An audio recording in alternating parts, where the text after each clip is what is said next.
Assalamualaikum warahmatullahi wabarakatuh. Alhamdulillah nahmaduhu wa nasta'inu wa nastaghfiruh wa na'udzu billahi min syururi anfusina wa min sayyiati a'malina may yahdihillahu fala mudhillalah wa may yudlilhu fala hadiyalah. Asyhadu an la ilaha illallah wahdahu la syarikalah wa asyhadu anna Muhammadan abduhu wa rasuluhu la nabiyya ba'dah. Allahumma sholli wa sallim wa barik ala sayyidina Muhammadin wa ala alihi wa sahbihi wa mawalah. Wa la haula wa la quwwata illa billah. Amma ba'du. Jamaah subuh, bapak-bapak, ibu-ibu sekalian, rahimakumullah. Pertama-tama marilah kita memanjatkan puji syukur kepada Allah Ta'ala, yang mana di pagi hari ini kita bersama-sama telah menunaikan ibadah sholat subuh berjamaah. Semoga bapak-bapak serta jamaah semua, ibu-ibu, dengan melangkahkan kaki kita ke masjid ini mendapatkan nilai atau ganjaran yang paling tinggi. Semoga Allah mencatatnya dengan pahala yang tinggi. Semoga ibu, bapak semuanya mendapatkan kesehatan yang prima. Karena tidak sedikit banyak orang mampu berolahraga mengelilingi alun-alun Wonosobo 4-5 kali, akan tetapi Al-Fakir hanya ingin menyampaikan, tidak panjang lebar, hanya menyarankan untuk selalu beristighfar. Jadi di pagi hari ini Al-Fakir mengambil judul istighfar. Jamaah semua sudah tahu istighfar adalah minta ampun kepada Allah. Minta diampuni segala kesalahannya, dosa-dosanya, baik yang sengaja, baik yang dilakukan dengan terang-terangan, maupun yang tersembunyi, yang kita tidak tahu, yang Allah tahu. Karena manusia adalah tempatnya salah. Kita tanpa sadar kadang melakukan hal-hal yang itu melanggar perintah Allah. Banyak dikumandangkan sholat, dikumandangkan azan di musola-musola, di masjid-masjid. Akan tapi kita asik bermain-main. Kita lalai terhadap panggilan sholat. Ma'asyiral muslimin, jamaah subuh rahimakumullah. Allah yang Maha Rahman dan Maha Rahim, pengasih dan menyayang pada seluruh umat manusia. Diciptakan kita adalah untuk beribadah. Siang, malam, kita hanya untuk beribadah. Semua aktivitas bagi orang Islam dicatat sebagai ibadah. Maka beruntung kita sebagai umat Islam, aktivitasnya, segala kegiatannya dinilai ibadah. Bahkan di bulan Ramadan ini, tidur pun dicatat sebagai ibadah. Kita diciptakan di dunia ini oleh Allah, digambarkan seperti pelancong atau musafir. Musafir adalah melakukan perjalanan, di mana kita ini sementara singgah atau berhenti di suatu tempat untuk mengadakan perdagangan atau transaksi. Nah, di dunia ini juga kita seperti itu gambarannya. Kita diciptakan oleh Allah dulu di alam rahim sampai ke dunia ini untuk beribadah. Transitnya berhenti hanya di dunia ini untuk beribadah. Siapa di dunia ini sebagai pelancong ini yang rajin transaksi, yang rajin beribadah, rajin beristighfar, rajin berzikir, rajin menghadiri pengajian, itulah yang akan mendapatkan nilai di sisi Allah yang paling banyak. Sebagai musafir digambarkan lagi, kita menaiki perahu atau kapal di sebuah laut. Yang namanya laut itu karena gelombangnya tenang. Kadang-kadang gelombangnya besar. Dikasih perhatian semua penumpang oleh nahkoda, oleh supirnya kapal. Wahai para penumpang semuanya, ini akan mengarungi lautan yang luas. Dan sementara ini berhenti di sebuah pulau. Silakan para penumpang istirahat atau menikmati di pulau ini, akan tetapi kapal nanti dikasih waktu 1 jam akan berangkat kembali. Silakan di pulau ini menikmati pemandangan atau bagaimana. Semua penumpang punya pikiran masing-masing yang berbeda. Ada rombongan yang masuk ke dalam pulau itu karena waktunya cukup lama. Ada yang menikmati pemandangan begitu indah, menakjubkan. Di sana banyak emas, berlian, uang, dolar, rupiah, dan recehan. Banyak sekali. Silakan itu halal, silakan ambil. Ada lagi satu penumpang, rombongan penumpang, hanya sekilas saja. Oh, pemandangannya bagus, indah. Saya nikmati, uang sekadarnya, ngambil emas, berlian, sekadarnya saja. Dimasukin saku. Ada satu lagi tipe penumpang yang tidak menghiraukan anjuran nahkoda. Dia di kapal terus merenung begini. Dia menyerahkan jiwa raganya kepada Allah. Dia selalu berzikir, taqarrub, mendekatkan diri kepada Allah.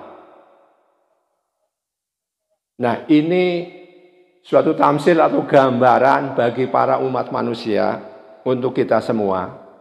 Yang dimaksudkan adalah penumpang yang tadi, yang nomor 1, menikmati sebuah pulau adalah hidup manusia di sini. Dia menikmati dunia ini dengan mengambil harta benda, menumpuknya bermiliar-miliar. Bahkan ada yang korupsi. Ada yang membawa uang rupiah sampai tidak kuat, membebani badannya. Sehingga lupa terhadap kapal nanti akan berangkat lagi. Tipe manusia yang kedua adalah sekedar hidup di dunia ini menikmati ala kadarnya saja. Ngambil emas, berlian, uang, ya secukupnya saja untuk ibadah, untuk kebutuhan rumah tangga. Dan yang terakhir, penumpang yang berada di kapal. Dia adalah ahli ibadah. Dia tidak menginginkan menikmati dunia ini, menyimpan-nyimpan uang, harta, benda, emas, berlian, dan lain-lain. Dia hanya beribadah, memuji terus kebesaran Allah. Zikir terus, ingat kepada Allah.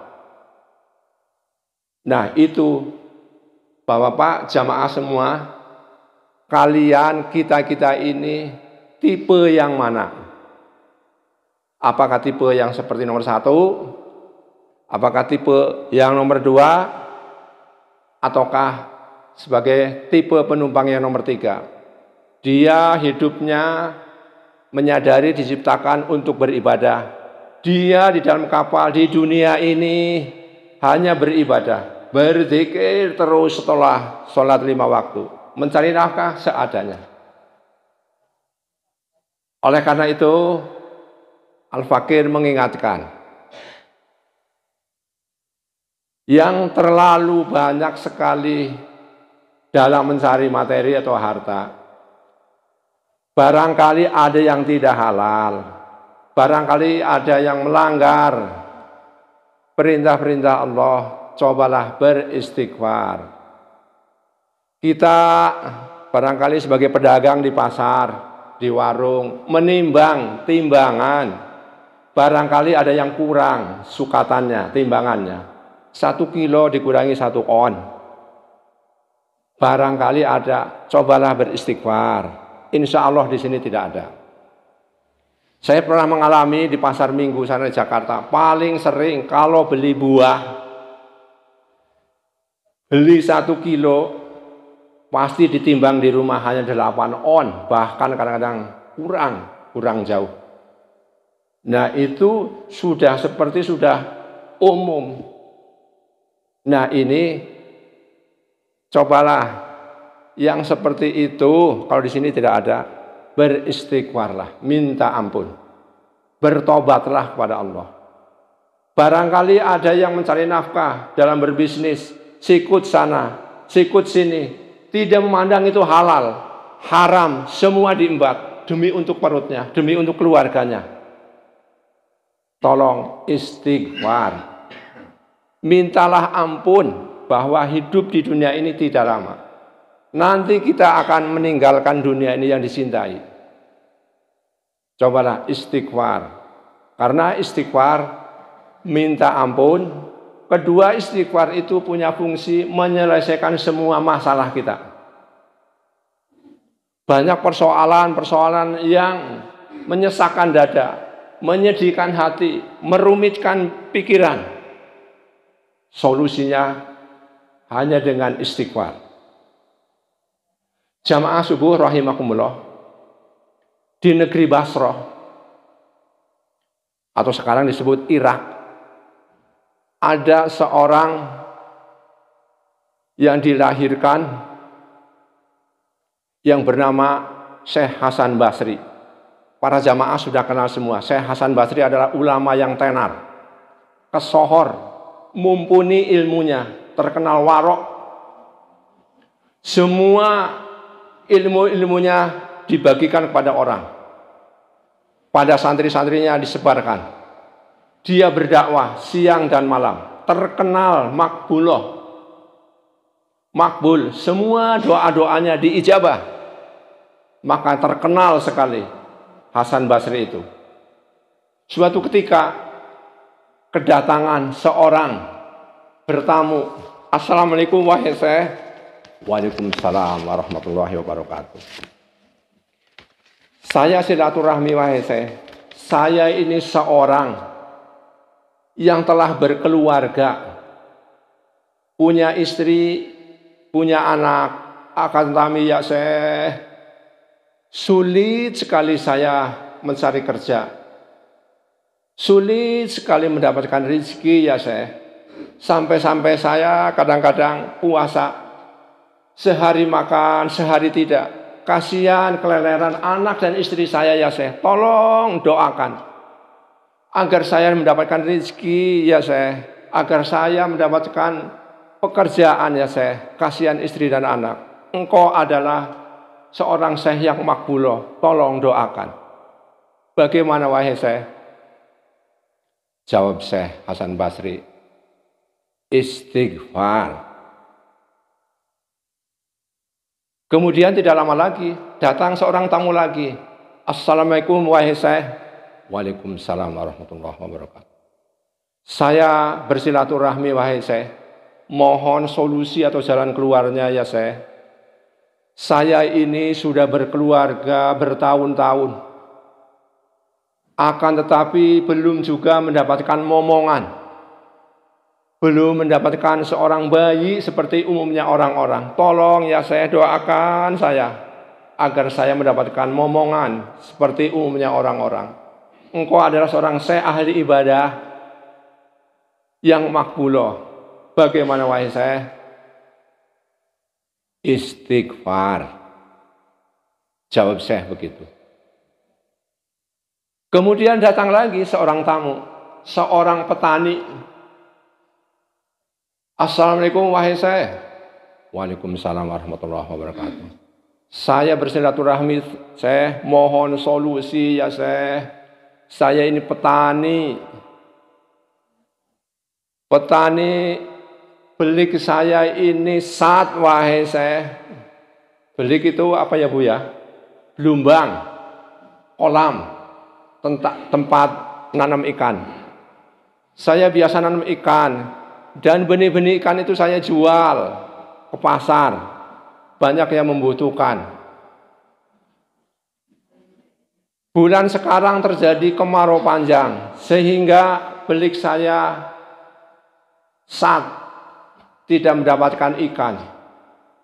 Kebun-kebun anggur, kebun-kebun kurma, juga apel saya kekeringan sehingga sayur-sayur dan buah-buah tidak berbuah. Tolong ya Syekh, Engkau adalah makbullah doanya. Tolong agar Allah turunkan hujan dari langit sehingga belik kami terisi air. Maka jawab Syekh, istighfar yang banyak. Kemudian Syekh membacakan sebuah ayat. Wahai saudaraku, perhatikan baik-baik, saya membacakan Al-Quran, surat Nuh, jawaban panjenengan sedaya tadi, tamu ini 3, sekaligus dibaca oleh Syekh ini. Saya bacakan, terdapat dalam surat Nuh ayat 10, 11, dan 12. A'udzubillahi minasyaitonirrajim. Faqultu astaghfiru rabbakum innahu kana ghaffara yursilis samaa alaikum midrara wa yumdidkum bim amwali wa banina wa yaj'alakum jannatin wa yaj'alakum anhara. Artinya kurang lebih, maka aku berkata kepada mereka, mohonlah ampun kepada Tuhanmu, kepada Rabbmu. Sesungguhnya Dia Maha Pengampun. Niscaya Dia akan menurunkan hujan yang lebat dari langit kepadamu.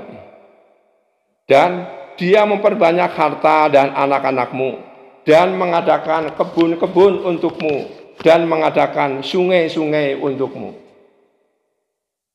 Nah, dari 3 orang ini, Syekh menjawabnya, dijawab dengan 3 ayat ini. Yang menjawab Allah sendiri dalam surat ini, ayat ke-12-nya. Dari yang nggak punya rezeki, dari yang tidak punya anak, dari yang beliknya kekeringan, tidak teraliri air dari sungai, dijawab di sini. Dan Dia memperbanyak harta dan anak-anakmu, mengadakan kebun-kebun untukmu, dan mengadakan sungai-sungai untukmu. Ma'asyiral muslimin, jamaah subuh rahimakumullah. Monggo di akhir Ramadan ini kita monggolah sarang-sarang, baik di pasar yang berjualan, baik yang di rumah yang memasak, yang ngomong, perbanyaklah istighfar. Sambil nyuci, sambil masak, sambil bikin kue, sambil dagang, sambil jualan, istighfar itu bisa. Ringan diucapkan, akan tetapi apabila tulus dilakukan, insya Allah akan memberi maghfirah kepada kita. Tujuan kita bersaum atau berpuasa di Ramadan ini agar kita mendapatkan ampunan. Maka Rasulullah bersabda, perbanyaklah istighfar. Allahumma innaka afuwwun karim, tuhibul afwa fa'fu anni. Maka diperbanyaklah bacaan tersebut. Atau astagfirullahaladzim, atau sayyidul istighfar. Ibu-ibu, bapak-bapak semuanya sudah hafal semuanya. Bukan Al-Fakir menggurui, bukan. Insya Allah semuanya sudah bisa. Tinggal monggolah dibiasakan lidahnya. Allahumma anta robbi la ilaha illa anta khalaqtani wa ana abduka wa ana ala ahdika wa wa'dika mastatatu a'udzu bika min syarri ma sonatu abu ullaka bi ni'matika alayya wa abu bi dzambi faghfirli wa innahu la yaghfiru dzunuba illa anta. Monggo kula akhiri semanten, mbok pilih wonten lepat kula dalam menyampaikan tausiah yang singkat ini. Mohon dimaaf tidak bisa berpanjang-panjang. Mari kita sama-sama tutup pengajian ini dengan bacaan subhanakallahumma wa bihamdika asyhadu an la ilaha illa anta astaghfiruka wa atubu. Wassalamualaikum warahmatullahi wabarakatuh.